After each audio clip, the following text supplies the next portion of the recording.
കർത്താവിൽ പ്രിയരെ, ഇന്ന് വലിയ നോമ്പിൽ 26-ാം ദിനം.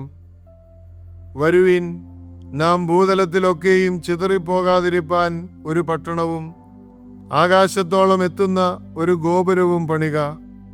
നമുക്ക് ഒരു പേരുമുണ്ടാക്കുക എന്ന് അവർ പറഞ്ഞു. തങ്ങളുടെ പ്രശസ്തി നിലനിർത്താനുള്ള യാത്രയിൽ ഇസ്രായേൽ മക്കളുടെ ഭാഷ നഷ്ടപ്പെട്ടു പോകുന്നതാണ് ബാബേലിൻ്റെ ചരിത്രം. നാക്ക് പിഴച്ച് പണി ഉപേക്ഷിക്കേണ്ടി വന്ന ഒരു കൂട്ടം മനുഷ്യരുടെ കഥയാണത്.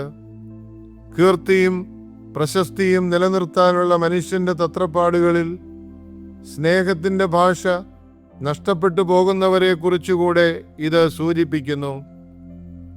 അകലങ്ങളിൽ അലഞ്ഞു നടന്ന മനുഷ്യരെ ക്രിസ്തു അടുത്തു വിളിച്ച് തൻ്റെ ശിഷ്യന്മാരാക്കി. എന്നാൽ ക്രമേണ തങ്ങളിൽ ആരാണ് വലുതെന്ന ചിന്ത അവരെ കൊതിപ്പിച്ചു. എന്നാൽ പ്രസിദ്ധിയുടെ പ്രലോഭനങ്ങളിൽ നിന്ന് പുറത്തു കടക്കുവാൻ ക്രിസ്തു തൻ്റെ ശിഷ്യരെ ആഹ്വാനം ചെയ്യുന്നു. ക്രിസ്തു ആദ്യം പുറത്തു കടന്നതും ഈ പ്രലോഭനമായിരുന്നു. സകലരിലും വലിയവൻ എന്നറിയപ്പെടാനുള്ള പ്രലോഭനം. എപ്പോഴും തന്നെ തിക്കിത്തിരക്കുന്ന ആൾക്കൂട്ടങ്ങൾക്കിടയിൽ കീർത്തി കേട്ട ഒരാളായിട്ടാണ് ക്രിസ്തുവിനെ സുവിശേഷങ്ങളിൽ നാം കാണുന്നത്.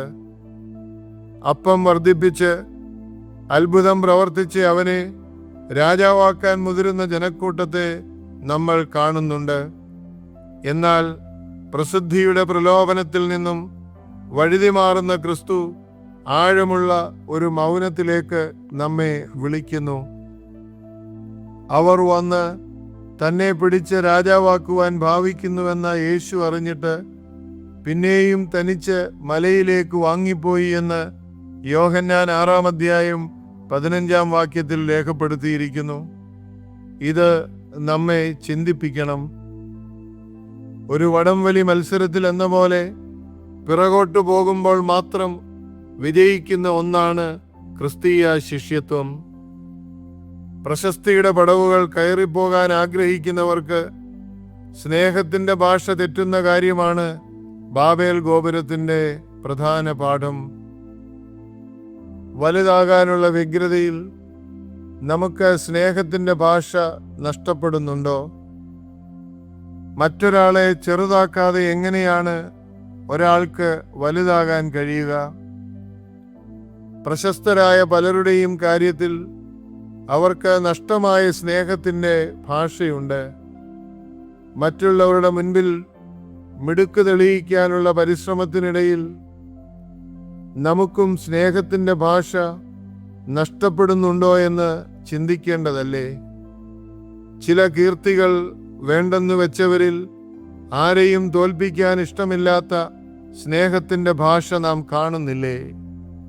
അതെ, കിട്ടിയതും ഉള്ളിൽ തോന്നുന്നതുമെല്ലാം പറഞ്ഞു തീർക്കുന്നവരെയല്ല, എല്ലാം ഉള്ളിൽ ദഹിപ്പിച്ചെടുക്കുന്നവരെയാണ് നമുക്കിന്ന് ആവശ്യം.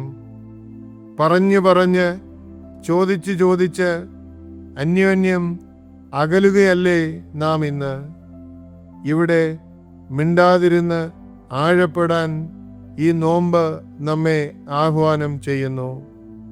പറയുവാൻ ഏറെയുണ്ടായിട്ടും അതിലൂടെ അറിയപ്പെടാൻ ഇഷ്ടമില്ലാതെ ക്രിസ്തുവിൻ്റെ ഹൃദയത്തിൽ മറഞ്ഞിരിക്കുവാൻ നമുക്കോരോരുത്തർക്കും ഇടയാകട്ടെ. അറിവുള്ളതെല്ലാം പറയാനുള്ളതില്ലെന്ന് ഈ നോമ്പ് ദിനങ്ങളിൽ നമുക്ക് തിരിച്ചറിയാം. നമ്മുടെ ഭാഷയെ നമുക്ക് വിമലീകരിക്കാം. സസ്നേഹം, ഈപ്പനച്ചൻ.